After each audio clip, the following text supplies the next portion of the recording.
today. My name is Ted Briggs. I am a vegetation management specialist with Marin Wildfire.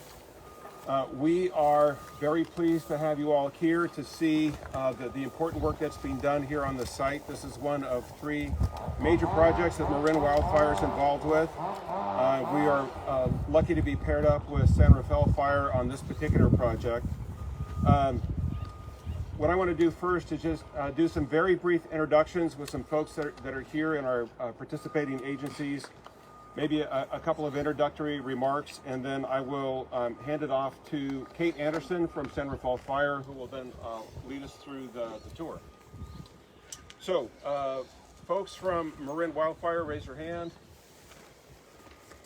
I'm not going to ask you all to introduce yourselves, but please look for us. You're welcome to ask questions. Mark, I'm going to ask you to say a few remarks if you'd like to here in a minute. Also, San Rafael Fire Department, if you all raise your hands. Fire Foundry, let's give a shout out to. I thought some Fire Foundry folks were here. I thought so. All right. Thanks for coming. Do we have anybody from Marin County Open Space District? Nice, thank you for being here.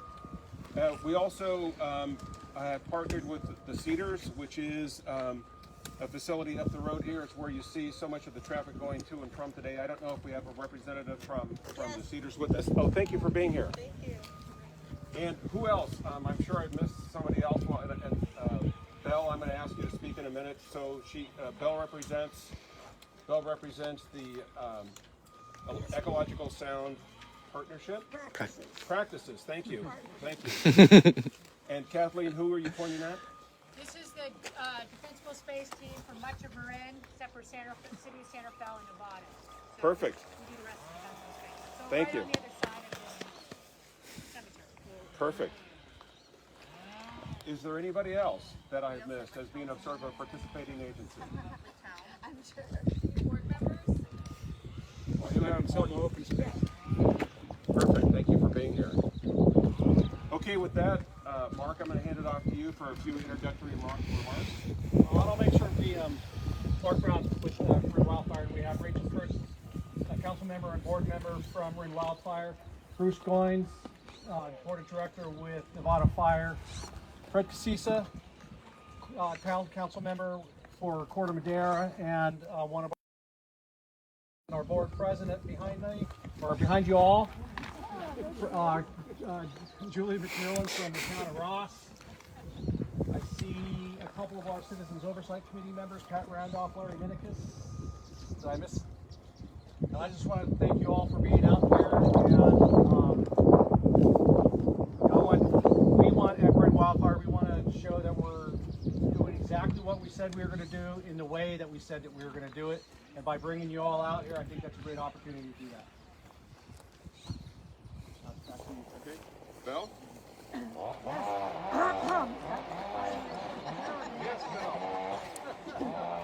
Ecologically Sound Practices Partnership, and I will out-noise that guy. It's a real pleasure to be here and to see, because we all intersect, and we have any number of you, many of you are also on the ESP partnership practices. And the point is that what we do is we're collaborative with MWPA, and that's to mitigate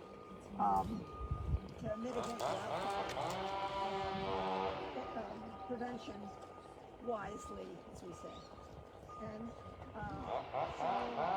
one of the things we do is we have monthly forums, and we're going to have them next week on the 14th of May, and Bruce Goins is going to be chairing it, and it's about best forest management practices, and we have a team of unbelievably good scientists who are going to be present. I'll send something out to all members, but you can always go to our website for more. Anyway, I don't want to talk too much. I just want you to know that what we see here is just a kind of a furtherance of the kind of intersection and collaboration that we're all seeking. So thanks a lot.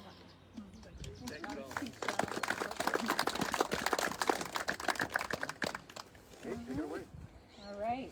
Thank you so much for opening us up. Getting a show of hands just how diverse diverse this crowd is, Yeah. and all the representation that we have. This is maybe the 4th or 5th tour that we've had within the project area as we moved along, and from the initial planning phases when it was really just a concept and we really wanted to hear people's feedback to actually getting our plan in place and showing people exactly what we wanted to do as we move into our pilot project, which is really where we're going to try out all of our practices. And then as you can hear, we started work, and that's exactly what we want all of you to see today. What we're doing, how it looks when it's completed, and as we finish our tour, we're going to see the crew in action, really see how they're doing the project, what equipment they're using, how they move material, and how we get from a before to an after. And just looking around this group, it does look like we have some new faces. I have a lot of recognizable faces here, but who's here for the first time? Wow. This is great. That's about a quarter to a third of the group.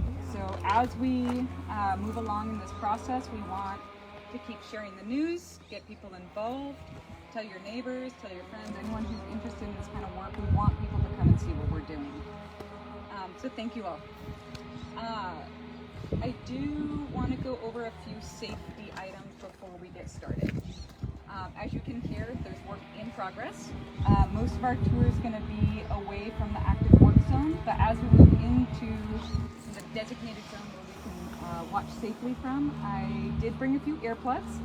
Not as many as I was expecting to see, but anyone who needs earplugs, we have a whole bag. Quinn has them in hand. Look for her. We've got them. Gonna be popular today. Yes. So yeah, want to make sure that we're protecting our hearing. We're observing all the cones and signs. Stick with the group. Please stay behind the cones as we approach the work crew. Please don't wander off. We really want to stick together as a group today. A few environmental things. I was at her earlier. Didn't leave the road once. Came with 2 ticks on my pants. So please do periodic tick checks. They're out. They want to be on you. Keep an eye out. There's also been reports of rattlesnakes starting to come out in the heat. So please stay on the roads. Let's not venture into any of the work zones. And more of a fun fact, maybe not such a safety item, there are bobcats and mountain lions in the area. Maybe we'll get to see them, probably not with the noise. But just a fun tidbit there. So with that, I think we have some maps being passed around. Yep. Simon's going to pass out some maps just with our general tour route. The way this is going to flow is we're going to walk straight away from the work zone, up and over to our completed areas, up on top of the ridge, and then we'll finish in the demonstration area. There's signs out directing you each way. We're going to be in a big caravan, so there's plenty of people to see where we're at. And yeah, so you need the map? You got it? Yeah, so we're going to start walking that way.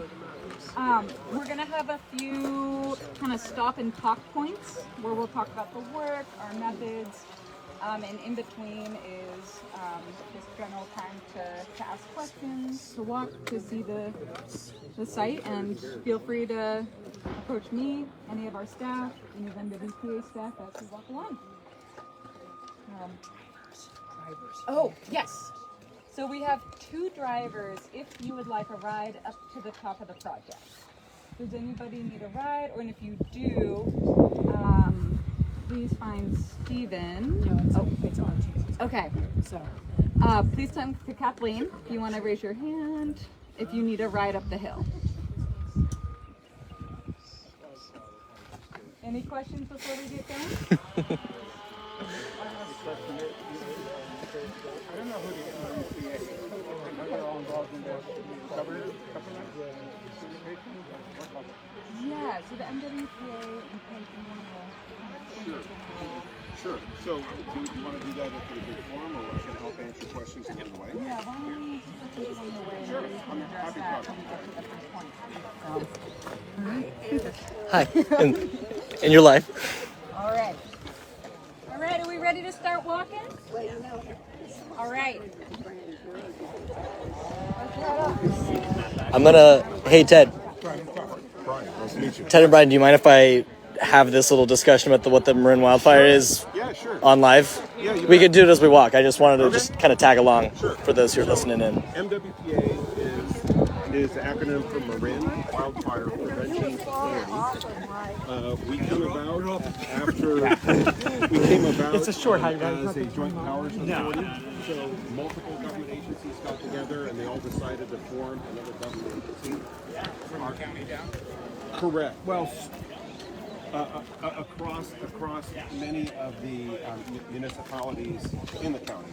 So the reason why we exist is that after seeing the North Bay fires in 2017 and 2019, agencies here got together and recognized it would be more efficient and more effective to coordinate wildfire prevention on a regional basis and across 19 individual fire agency jurisdictions, right? Wildfire does not respect jurisdictional boundaries. So they voted to consolidate some, not all, but some of their wildfire prevention activities into a single agency, and then they sit on the board of directors for this. So they've consolidated those responsibilities, and they sit on the board to ensure that we are doing what we're supposed to be doing. And all the fire departments have a representative? Yeah, so fire departments, in some cases it's municipalities like the town of San Anselmo, things like that. Open Space District is not a member agency, but we work very closely with them, for sure. And so we get the work done through a property tax that voters of Marin County voted in, which provides roughly $22 million a year. 80% of that money, roughly, is spent on cross-jurisdictional, doing big projects, big complicated projects like this one. Roughly 20% of the money goes to the member agencies to work on very specific wildfire prevention activities that they have. And so what we're looking at today is a vegetation treatment project where the purpose is to reduce the amount of fuel substantially in this area in order to lessen the intensity and the rate of spread of fire if it were to occur. Yeah, I've been here long enough. I've seen 2 fires on that hill out there. Exactly. Exactly. That is within the project footprint. One or both of those fires? I think both of them, right? And so in addition to doing vegetation management work, which is where much of the money gets spent, we also get involved in public outreach, awareness to the public, evacuation and notification. Across the county. Same property, Baker blocked it. Brian, you said? Brian Crawford, yeah. Open Space, San Anselmo Open Space. Nice to meet you. I'm Josh.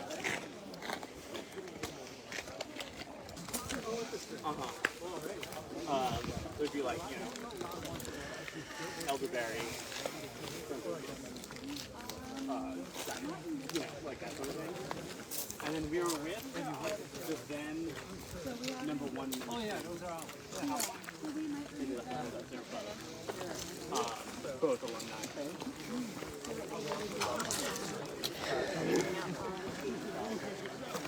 Mind if I tag along with the live stream?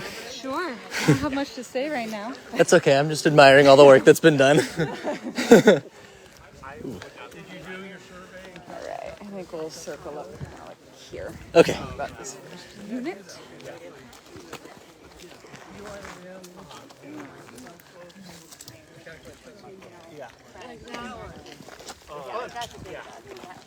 Yeah, we didn't do that, but they did.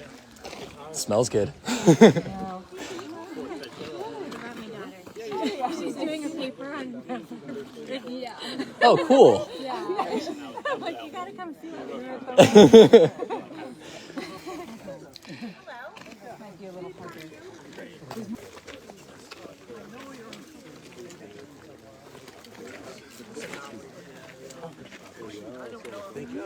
What does everyone think so far? It's a little different from the first time we came.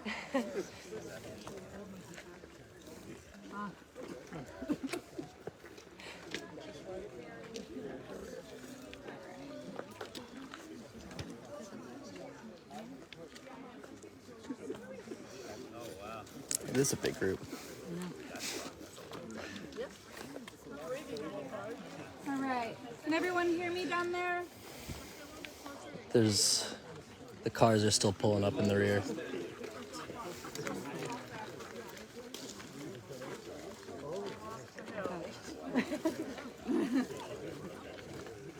All right. This one? That one's up top. Okay. All right. Stop and talk. Point number 1 or number 2 on your map. Got some cars coming through. They're ours. They're staying here. Okay. Yep, those are our vehicles. They're just here for anybody who needs a ride. Okay. All right. So I want to talk about the work behind us up slope. This was the first unit that we started in, calling it the South Unit. This was one of the least dense areas of the pilot project. So we selected it because it was the least dense, kind of easy to ease into. At that point, with the March rains, it was also the driest area. And it was also an area where we can only do manual treatment. We can't bring equipment onto these slopes. So because of those 3 factors, it's dry, it's the least dense, and it's only chainsaw work and work from the roads up and down. Simplest place to start. This started mid-March, kind of during those intermittent rains. Because they're steeper slopes and because it's manual work, we were able to kind of manage any erosion control issues throughout that rain period. Bringing equipment onto the slope introduces a lot more restrictions just around soil saturation and kind of where we can go at what time. So keeping it simple with chainsaw and crews on foot only really simplified that treatment method. Because of the wet weather, it's really crucial to make sure that we have soil coverage as we begin work. With manual work, with any mechanical equipment on site, there's always some level of soil disturbance as we enter a unit. So making sure that we have chip coverage or any kind of soil coverage throughout that period, especially with the rains, was really important. And also part of our mitigation and monitoring plan through our environmental compliance document through the California VTP. Let's see, kind of all I have as far as the kind of what we did and how. But there's also a great before and after opportunity right here, and that's what we'll see in a lot of the units. Right down slope of us, this is kind of the general before conditions that we had uphill. So what I really like about doing these tours while we're in kind of a pilot area and areas that we haven't gotten to is really that side-by-side comparison. And I think, Quinn, I think there might be one from this vantage point, but there's definitely some from up top. The other thing is, if you didn't notice, there's some burn scars on trees we walked by, just indicative of the fire history in the area. And although those are dead trees, they're retained because they don't pose much of a risk at this point, and they also still offer some habitat for like woodpecker-y type. Yeah, and Quinn brought up a really good point. Especially the acorn woodpeckers, they love the snags. They love that kind of that standing dead tree. We've retained the ones that aren't a fall risk or any kind of hazard to the road. There are a few trees over 10 inches that we've removed here, and that's because they were leaning, they were dead standing and leaning over. So we did do some hazard removals over 10 inches, but primarily most of the trees that you see here, under 10 inches in diameter, that was kind of our intended phase 1. Although we have exercised the discretion to remove a few larger trees. You'll notice that the stumps are a little bit higher, and that's because we intend to come back and treat those stumps with herbicide with the Garlon 4 Ultra in the fall. So that's why we see higher stumps right now, but those will be flush cut when we come back to do the herbicide application. Yes, question. Age of the burn scars. Do you know? Ooh, Mark? Anyone else with institutional knowledge here? Age of the burn Burn scars. scars. I think the Swords Park Yeah. That's right. We had a They look fire up here just 2 years ago. Not on this particular spot within the cemetery grounds. So more recent, right, than you would think. 2005, there was a pretty Oh yeah. decent fire up on. I was incident commander for that one, and that was over on that side. Yeah. That's good.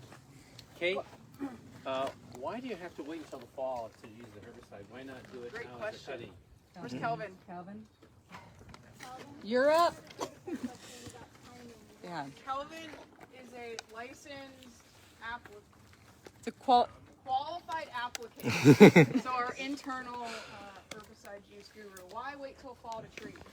So during spring, what we found is that the plants are going to push out a lot of the energy they have stored in the root systems, create new shoots, new growth. And during the fall, when it's winter, you're trying to pull that energy back down to the roots.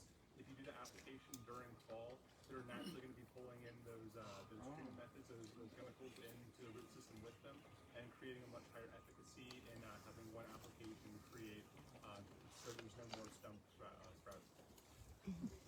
Okay. And then that's cool. Temperature piece too. Kelvin, you want to talk about the temperature too? Yes, another reason for doing it in the fall is with cooler temperatures. Once it gets to about 80 degrees or over, some herbicides do have they can volatilize and become an aerosol, which can affect other plants nearby. It's not a cause for concern for people being around there or animals, but it can translocate other plants that are very close by where it's applied. So doing it in temperatures that are under 80 degrees is definitely what we strive to do, just to reduce that chance of impact on other nearby plants. Awesome. Great question. And one more. This little tree right in front of us, this little guy, why was he spared? Is it because of the type of tree, or can you explain Yeah. why he wasn't cut? Excellent question. Yes. So we are aiming to retain all the native trees and shrubs that we can. This is a toyon. It takes a tree form some of the time, especially when it's competing for life. When you open things up, it takes more of a shrubby form. It can kind of grow out. So we're taking every effort to retain a lot of the toyon, bay trees, especially the oak trees. That's a non-negotiable for our contractor. Want to retain all those. We have a lot of buckeye that I didn't realize were in the unit, which is a nice surprise. But we are retaining native trees when we can.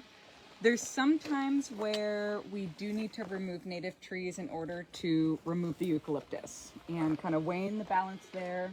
We are electing to remove some native trees to allow access for that felling path, the path that the tree will fall. We'll have that kind of discretionary selection with bay trees primarily, but when it comes to buckeyes and oaks, we're trying to avoid that, and that's kind of a conversation one-on-one with the contractor. Yeah. Oh, these were planted. I think the cemetery manager was saying they were here when they were planted when the cemetery was founded. So some of them are around what, 200 years old at this point. 150 probably. They were part of the original planting for the cemetery as just like, this is an attractive tree species. So let's plant it. Yeah. 1877, I think. Perfect. Yeah. A long time. Pretty old. Or pretty young in tree years. I'm curious, what's behind keeping some of the fell logs up on the slope? So those have been there. There's been a lot of firefighter tree felling practice in this area. We can remove them, but at this point they're over a decade old. They've decomposed to the point where they don't really pose the fire risk that the more sound, freshly cut logs do. And they offer habitat, and they offer some help with erosion and things like that. And Soil moisture retention. Yeah, all sort like, and I think the biggest thing is kind of all these questions are pointing out like defensible space work and open space wildfire risk reduction as a whole is not about perfection, right? Like, we're in nature. We are never going to have like this pristine like landscape where everything is exactly as you would want it maybe in your 10 by 10 front yard or something like that. And so it really is just, it's risk reduction. And yes, fire could still carry through here, but it's going to carry so much slower at such a lower intensity that our firefighters can actually be right up in it, fighting it literally within feet of it, which is called a direct attack, right? Keeps the firefighters generally safer because they've got unburned area right next to them, and allows us to keep fires small, right? We're still, there's potentially still going to be fire on this landscape, but it's not going to get into the crowns, right? How does fire that's on this ground get up into those trees? And if it does, it's one tree versus turning over here, right? If fire gets up into this canopy, you can imagine how much more scary that is, right? This side on fire, you don't want to be standing here. That side on fire, cool, right? Minus the fact that the fire could get over there and then you're in a bad situation, right? So it's really not perfection, and that gives us a lot of opportunity and leeway as we kind of execute the prescription that Kate and the rest of the team has spent so much time writing, is it's really this overall risk reduction piece. And Quinn, will this side of the hill be addressed? Eventually. Eventually? Yep. Right down there. Yep. Yeah, so the initial treatment is a full 10 acres of a pilot area. The full site, 150? Yeah, like 130-ish treatable. Yeah, not every acre of that will be treated in the same way, right? Different sites take different treatment. Yeah. All right. You have a question here. I have a question. I'm noticing your chips, and they're on this is a kind of a steep slope here, and I'm just curious if there's some things you've learned through the process, or like what concerns there might be, or if maybe considered. So, Tanya, great question. So, all this material is chipped from the road, and kind of by nature, it's harder to chip farther up the hill when you're down slope. But we've been able to, especially with this lower density, keep the chip level to an average of 4 inches maximum, which is the maximum in our environmental compliance document. And the 4 inches is really to minimize any wildfire risk, to keep those flame lengths down if fire does get into this area. With the slopes, we were chipping here throughout the wet weather, and this has endured pretty much every storm that we've had since March with pretty much zero movement or transfer of the chips. So they've held in place really well. They've also kept the soil covered so that when rain does fall, it infiltrates through slower and is able to drain down to the road pretty efficiently. So we haven't found any issues so far throughout some pretty intense rains. Kate, question. You know, on the chipping, I just want to add too that it gives everything the opportunity to decompose, and you capture that carbon back into the soil, and that's good for everything. But rather than getting this all out the landfill, it just fills up greenways there. Which also means we're not driving vehicles back and forth and transporting it, which not only helps with all the environmental pieces, but also reduces cost and time. So when we can chip, it's such a win-win-win. Oh, Bill. Yes. I'm struck by the amount of poison oak in the understory here from an occupational health and safety standpoint that you put crews directly into this. Did you consider prescribed herbivory as an initial treatment and not exposing workers to? We have. So with these slopes kind of on the 50% boundary, we don't want to put goats on steeper slopes. The crew we hired is okay with this. They kind of selected the guys that don't get it. So they've been in it and so far haven't had any real impacts. I don't know how, but they're doing it. We will look at grazing as a maintenance tool for sure, and there is also sometimes getting goats or sheep into certain areas, it's just too dense, right? Like they would have just grazed the easy part and then been like, cool, I'm done, and not really touched the deeper stuff anyway, and we would have had to still do the same treatment. But it is a tool in the toolbox, and certainly one. Okay. Question about, so all of this is, it's dropped down and it is chipped. These are chips, and these chips are returned to this space, or are they transported elsewhere? Are they burned? What's happening with the chips? So the chips will remain on site here. That's true for the whole operation. Yeah. So at this point, everything that we've brought out of the unit, we've been able to chip back into the unit while still meeting that maximum chip depth. When we start to exceed that, as we get into denser areas, we're going to look at other avenues to utilize the chips, or hopefully utilize the chips. That's our goal.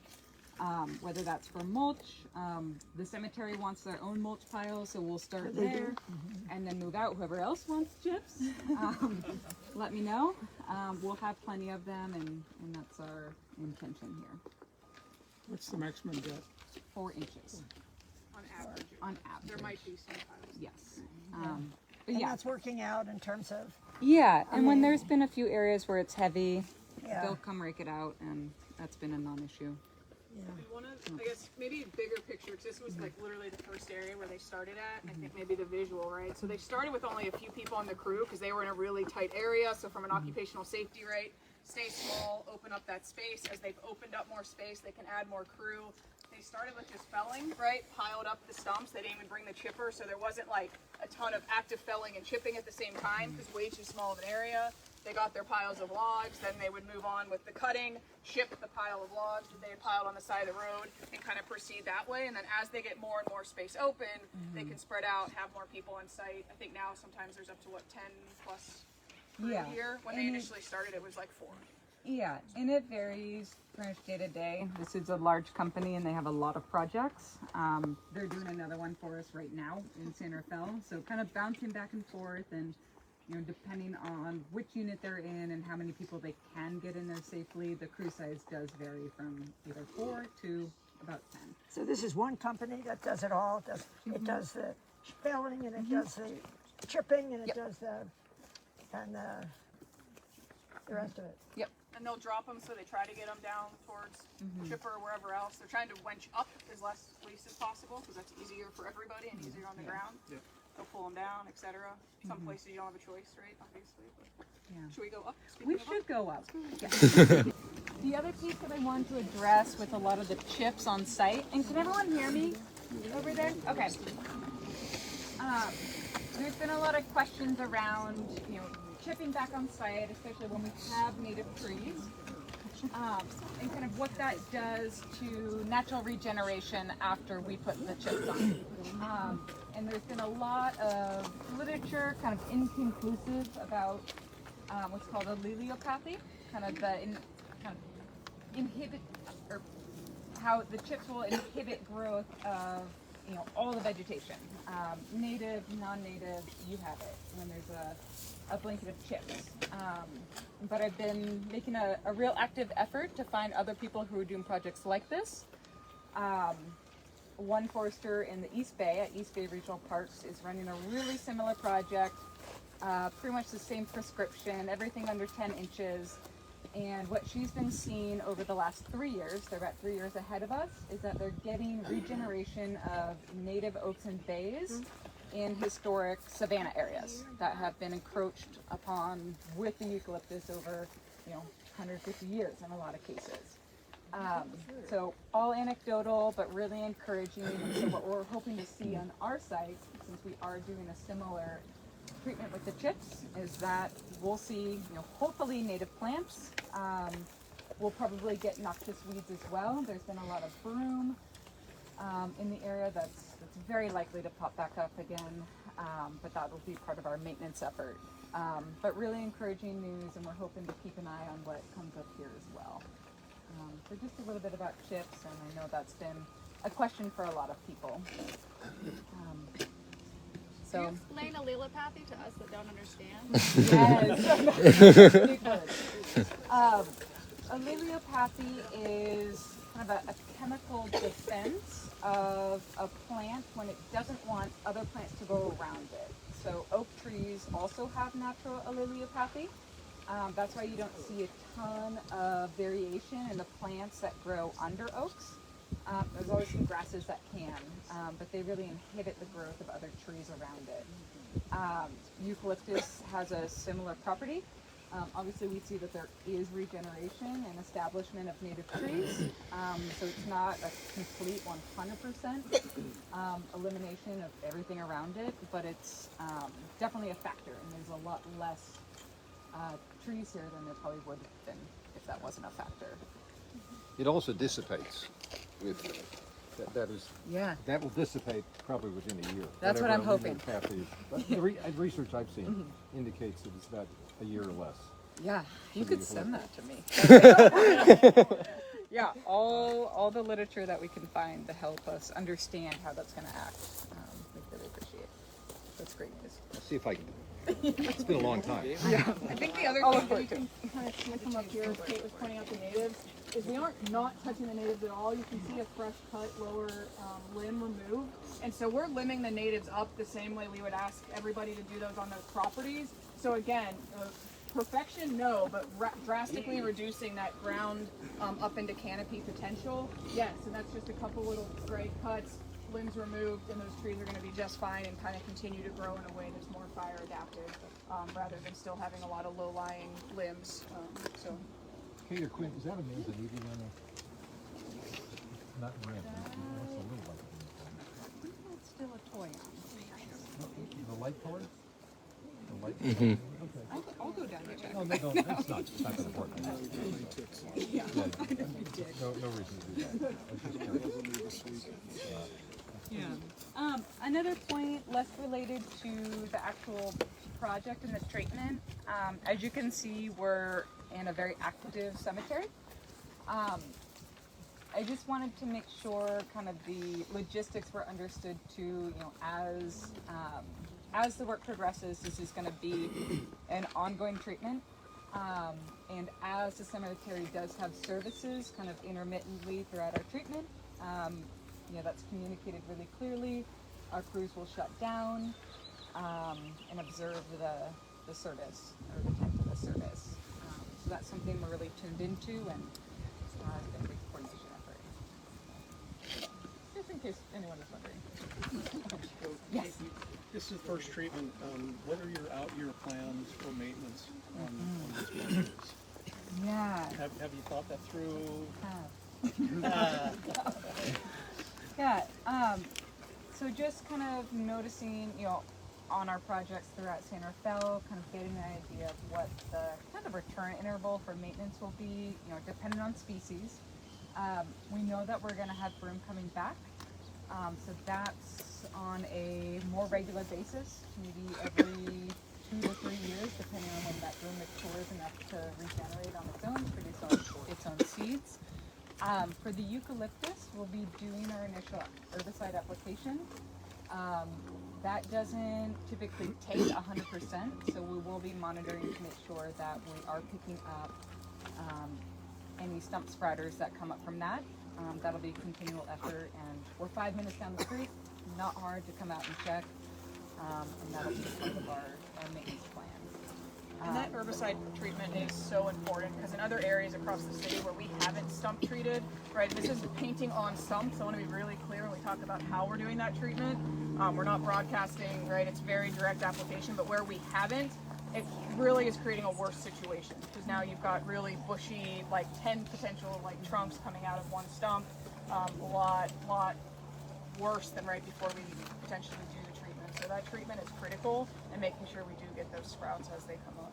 Yeah, and just talking with peers who are doing similar projects, they're finding themselves on about a 3-year maintenance cycle with eucalyptus to come back and kind of make sure that everything is staying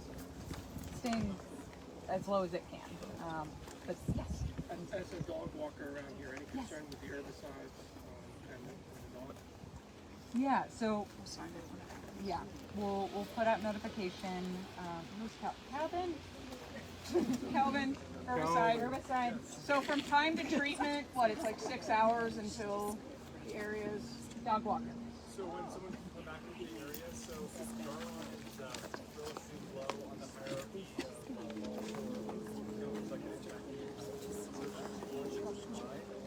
go back into the area. So that can range from an hour to about 30 minutes, depending on temperature outside. But it is also, right, again, we're stump treating in the area, so it's right, dog down there versus here, not yeah. And they will be signed when we treat. Yeah. Anytime we treat, we sign in advance. Any other questions before we move on to our next stop and talk? Oh, we are at point number 3. So we're going to move over to point number 4, which is kind of below the mausoleum there. So those photos, I think,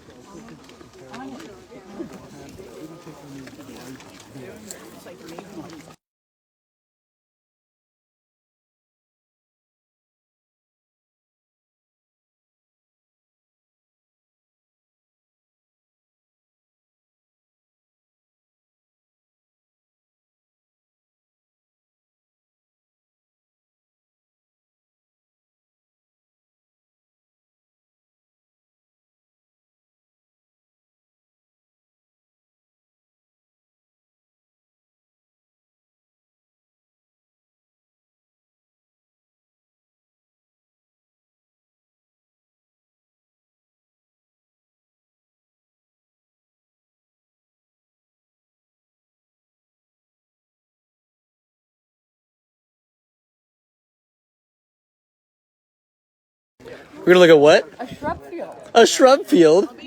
Traffic. Yes. So we don't Hard lose right. anybody down the hill. Can I ask a stump question? Of course. Okay. So, is there a size stump where it makes more sense to pull it out rather than, or do you not want the erosion? Exactly. Yeah. So pulling stumps is expensive. It creates a lot of soil disturbance, and it's just as effective, or not just as, but it is comparably effective to leave them in place and treat them with herbicide. So we're still getting the erosion control that we wanted.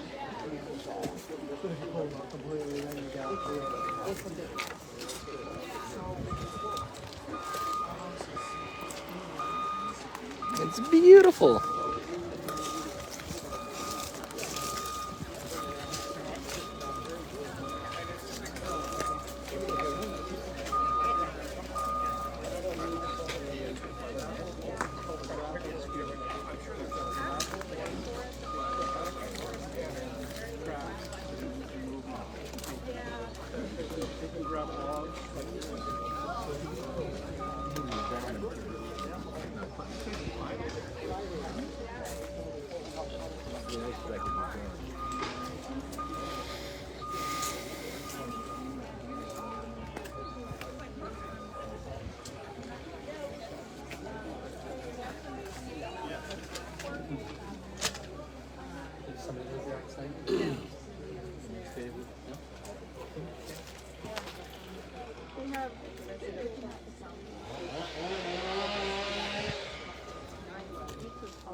Before the saws get going again, just want to circle up real fast. I wanted to take us over over here to look at more of a shrub field, a little bit different than the rest of the eucalyptus forest that we've been seeing.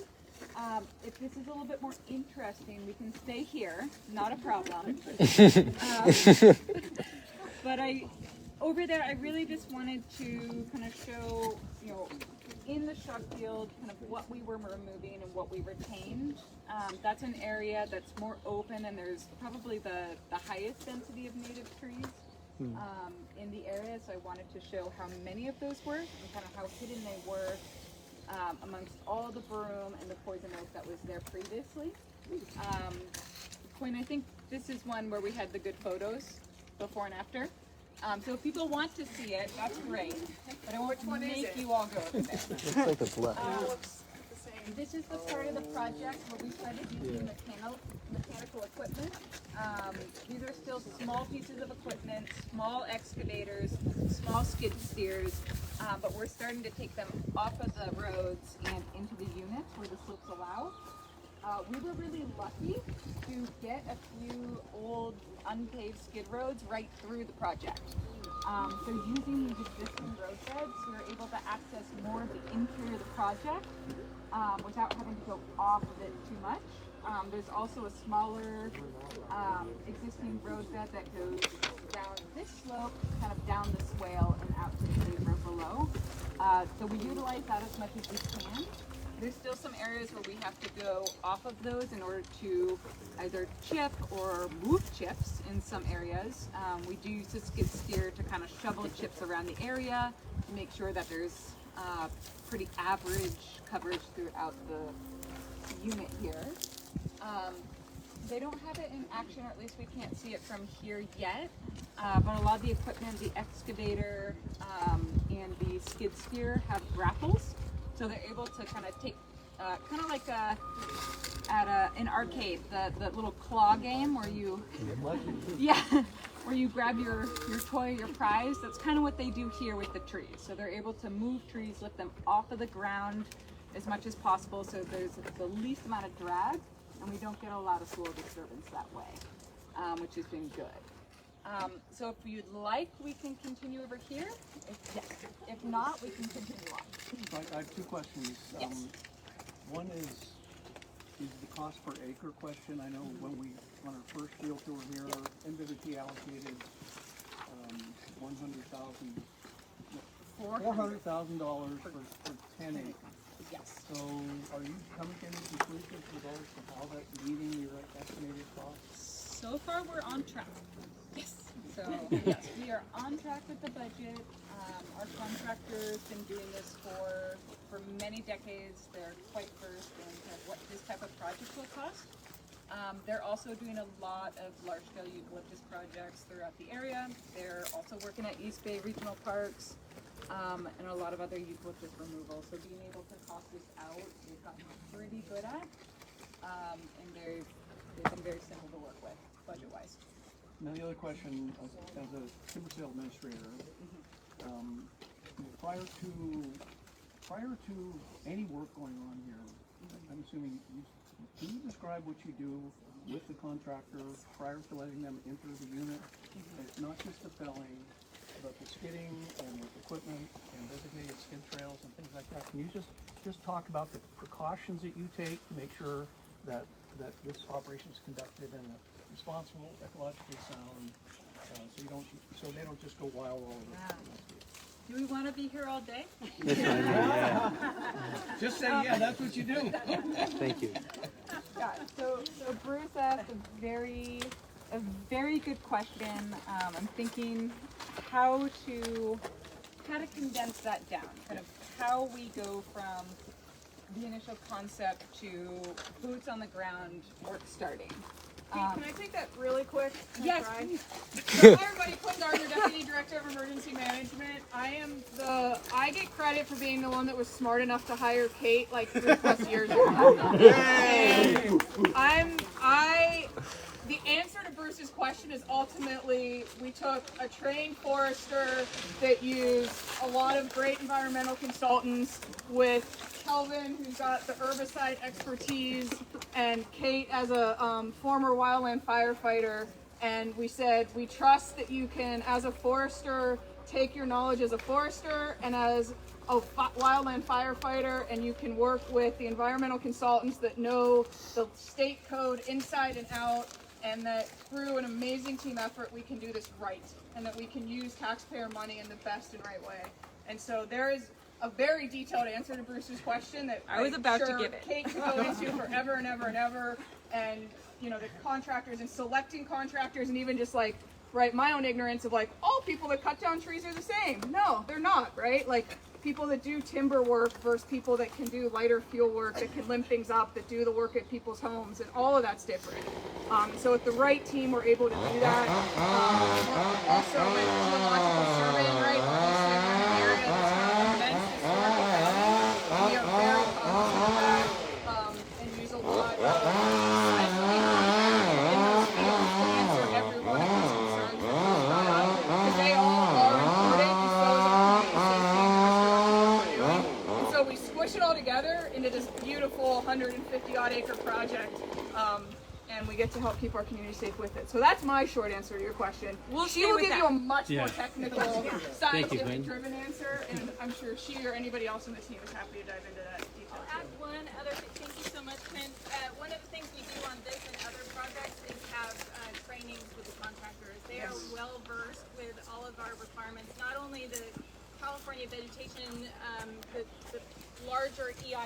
environmental impact report that applies to this project through CAL FIRE, through the state of California, but we also have our own requirements that go above and beyond that.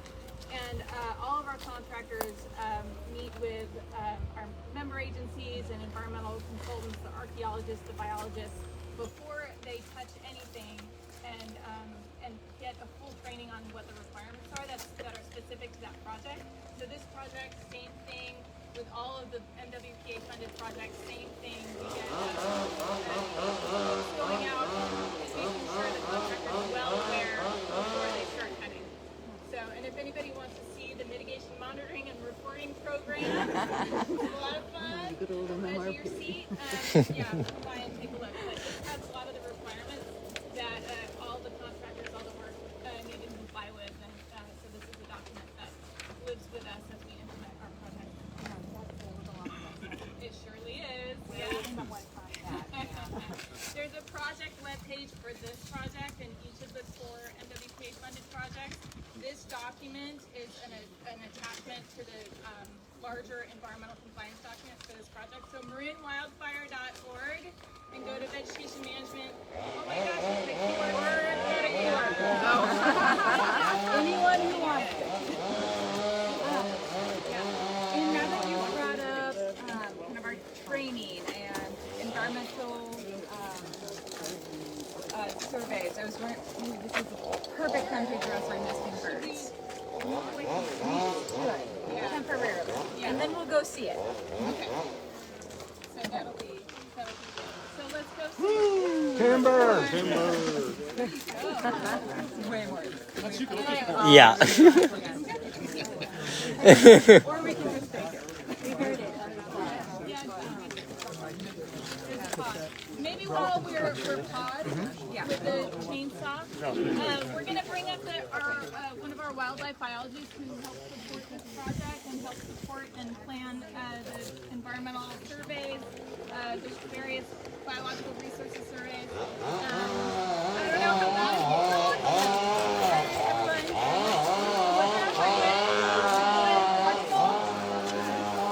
going to try to compete with this chainsaw, but I don't know who's going to win. My company, Sequoia, we conduct weekly nesting bird surveys at this project site every Monday morning before work begins. So every week since before the project started, we've been out to look for nesting birds. Since it's active nesting bird season, we don't want to cause any take of any active nests. So we have 2 biologists come out right at sunrise, and they finish by around 9 a.m. working together to cover the whole project area. And they'll flag and set up a avoidance buffer for any active avian nests that they find.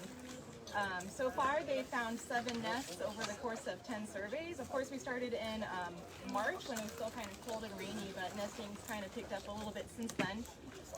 And currently there are 3 active nests on site, 1 nest start, and a couple of nests that are now inactive.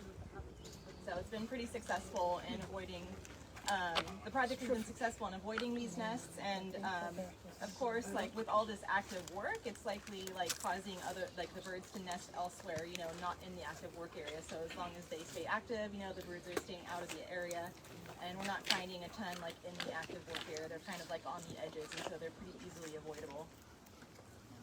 So any questions for me? What you guys got up here? Oh, let's see. We have an acorn woodpecker nest, a house wren. There's a starling nest. We didn't give a buffer to the starling because they're not protected. There's a spotted towhee nest building, and there has been a towhee nest that is no longer active, and there's a junco nest that is no longer active. And I know there's another species I'm forgetting, but yeah, there's been a handful. So. There was a scrub jay, maybe for a little while. Oh yeah. Maybe didn't nest, and yeah, we've been tracking all of the birds in the area and revisiting sites to see if they're still active, and marking buffers and communicating with CAL FIRE and the contractors to make sure. Yeah. So immediately after the survey, the biologist will contact the crew on site and let them know about the nest statuses, where they are, how big the buffer is, and also let the fire department know as well where the nests are and what the status of the survey is. So nothing is left out. And I think what's awesome is I feel like every time we've done a tour out here, people have brought up the birds around us. And like the answer is yes, right? Like the work is not scaring them away from being here. Like, yeah, they're choosing to build nests elsewhere, which is great, but they're obviously all still here. And so it's also one of the goals with trying to get these projects done in kind of big clumps, right? The longer we stretch it out, the more the disturbance to the environment is, where if we can get it done, then it's done and everything can kind of go back and we can kind of phase it through in different pockets and different sites like that. So there are, right, like you can hear them right now, they're fine, right? So I think that's an important component of it, is that this has a ton of ecological benefit. I know Belle mentioned that initially, and that partnership's huge, but it's not, we're being very cognizant of all of it, so with a great team of trained experts in place. And definitely opening up the understory helps, you know, other birds forage as well, like raptors. It's not as dense for them to find them mice and other things that they're hunting for. And then while we're at our first stop, I saw some scrub jays come in and forage in the cleared out area. So, you know, it's improving the habitat for the species that are already here as well. The field mice think it's a bad idea. The field mice hate it. Just saw a great blue out there on my way up. They like it too. Got the thumbs up from Kate. Whatever.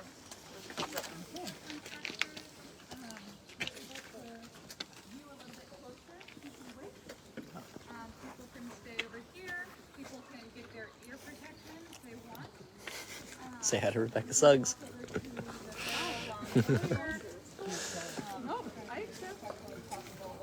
Last time we got like hundreds of views after the actual field trip on this, Yeah. so What do definitely. you do with this? It stays up on our Facebook, and then I also trim it down, and I'll put it on our YouTube. Yeah. You actually edit it?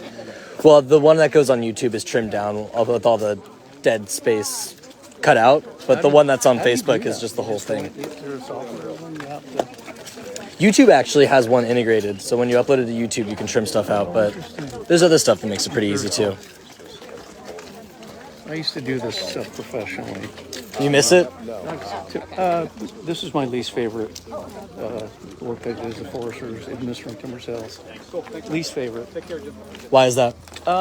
Because you're dealing with people and multiple sites and contractors and employees, and you know, there's in the commercial world, when they're making money cutting trees, and every tree they cut, it goes into their pocket. It was kind of cat and mouse, a lot of underhanded stuff, not having proper equipment in place, cutting corners, not doing water bars in time. You know, I mean, it was a cat and mouse game. Yeah. You just had to, so you would typically have 3 timber sales. Each sale would have multiple sites, so you would have 6 to 9 operating sites going every day, and you had to be there. You had to just keep moving. It was cat and mouse. Yeah, not the management objective that you really want to be working for. This is different. This is hazard mitigation. I'm not sure. I think they're probably getting paid by, I think, the acre, right? Are they? I don't know. You'll have to ask Ted that question, or Kate. Paid by the acre. To be efficient, effective, and trying to. Clearly, I mean, so far, I'm honestly surprised that they're within the budget scope. That's shouldn't be that surprised. She knows what's up, but $40,000 an acre is what they spend. Think about that. $40,000 an acre. That's 66 by 660. It's not that much area. It's just.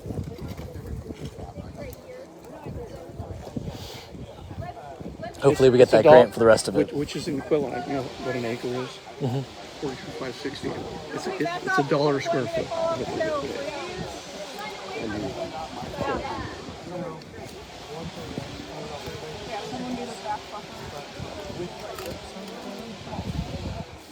Well, that also includes all the monitoring and the environmental monitoring and the.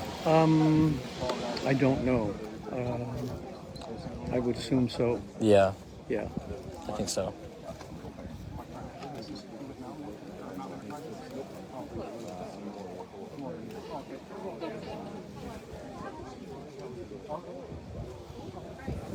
I suppose I should get closer so Rebecca can hear the presentation. So what do you guys do with them to PA? Oh, this is a photo. Team photo. Good, you can't see me. Oh, too bad. Too late. Are you still doing it right now? Say hi to Rebecca Suggs. Hi, Rebecca. How are you? Miss you. I do. She's great.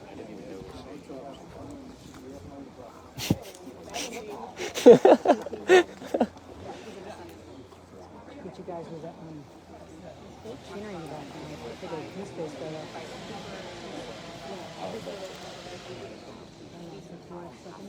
Oh. That's a satisfying thud.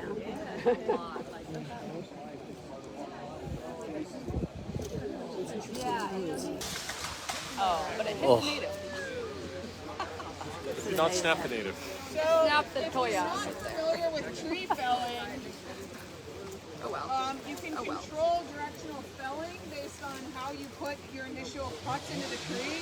And so what you're hearing is essentially what is probably a three-phase face cut process where they're putting in an initial face cut in the so if that's a tree that's round, right, depending on where you want it to go, where your perpendicular line is basically creates a hinge, right? So if you think about the tree falling, you're creating a hinge, and that hinge is going to control where it goes. And where it goes is really important because you don't want trees hung up on other trees, or now you've got a dangerous situation, you're cutting multiple trees down at once, and they don't want it to drop on trees we're trying to protect like the natives, right? So the directional felling is really important, which is why you heard so much noise and so much cut going to like one tree felling, because they're putting in the initial face cut, and then you heard some screaming, right? Which is like, hey, am I clear to go with this? Everybody clear where I want to put this? And then they're putting in a back cut that's kind of finishing that. The whole back of the tree exists until they put that cut in, and then right at the hinge it's going to fall, hopefully exactly where they want it without hitting too many other trees. And they're making these piles. These are not burn piles. These are just the piles where they're keeping the debris where it'll get chipped from. Burn piles are much more strategic than So, Quinn, what happens to them down there? They get chopped into smaller pieces? yeah, well, depending on how big the tree was to begin with, but yeah, you can see, right, that tree fell there, the spoilers are down there, so they're probably cutting them into small pieces, and then they'll grab them, put them in the pile, and then when they get the chipper here, then they'll They bring the chipper up here. They don't have to take it to the chipper. They'll probably chip them. Yeah, so they have a track chipper, and this is gentle enough slope that they can bring that in.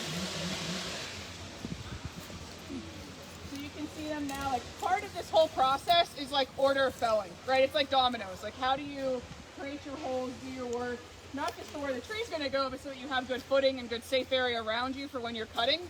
So you can also have to run away so you don't get hit, all sorts of fun stuff in a past life. Do they do any burning at all? Burn piles at all? We might. That depends on the circumstances. This crew won't. Let me rephrase that. So we will use prescribed fire, namely burn piles, but also potentially burn boxes in the locations it makes sense to. In which case we would pile so that it was piled in a way that burnt correctly. That's still got to cure. We don't want to burn right after we cut things down, way too much moisture, smoke, etc. So it's definitely a tool in the toolbox. Right here, probably not the best tool, just based on proximity to active stuff.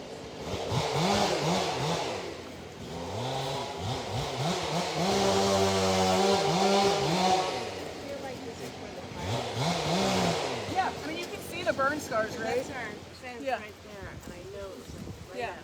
So you've got a ton of burn scars throughout this area. Is this area going to be as pretty as this one at some point? I know. I mean, this is an active grave site. I don't think they're planning on keeping that down at grass or anything, but it'll look like the other places.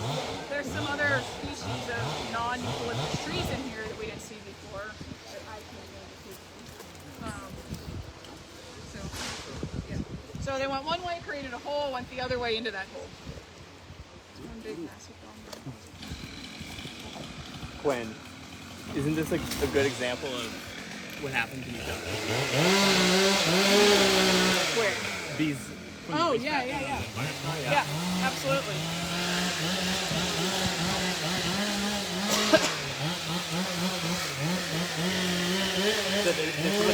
We'll need to get you a legitimate camera one day. But then you can't live stream. This is where You got to use this for live streaming. Yeah. Good point. Plus, these things are crazy, anyways. So yeah, it was brought up right down here. You can see, like, there's a lot of young eucalyptus in this area, kind of all these like 5-foot high-ish minty green leaves, right? And a lot of those are coming off of other stumps, right? Because those stumps weren't treated whenever they were initially cut. So you can see that regrowth. You can also see then how bushy that makes it, right? Like that's its own risk if we're not treating those with herbicide application. And acacia does the same thing, right? So Yeah, well, acacia, I don't know about the regrowth, but it bushes in the same way. Hi, everybody. You guys are doing awesome. Everybody's doing your work. There you go.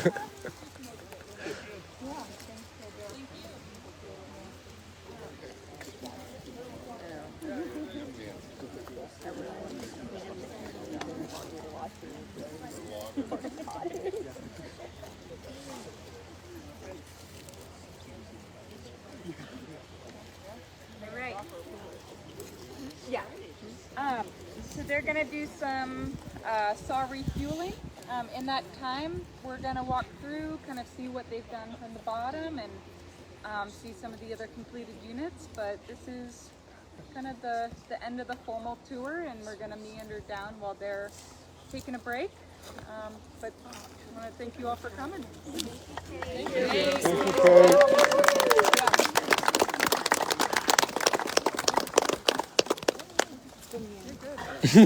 Does anybody have any other last minute questions while we don't have time? Yeah. The chipper's back there if you didn't see it. What timing describing when the 10's going to be complete and then when you what the time frame is doing the 130 acres? Yeah, time frame. So if we get no more rain, we'll be working continuously. A lot of the progress is depending on the crew size. So some days we get more people and we can bust through really thick stands like this pretty quick. When we have the smaller crews, it's going to take a little bit longer, but maybe 4 to 6 weeks. Okay, for the 10 acres. Okay. Maybe 4 to 6 weeks more, and that's kind of dependent on. The ridge, is that a different project for another day? Same project. yeah, I was wondering about the different ridge. phase. Different phase. Yeah. That's the 130, or part of it is the 130? Yeah. So this project goes from the ridge top all the way down to San Anselmo. Oh, sweet. Okay. So it's going to take a long time. We're going to have to do it in phases, and as we get funding. Yeah, we're looking for other sources of funding. This was the initial pilot was a flat rate, Yes. right? Okay. Yeah. We're waiting on a Forest Service grant that will definitely help move the project along throughout the next few years.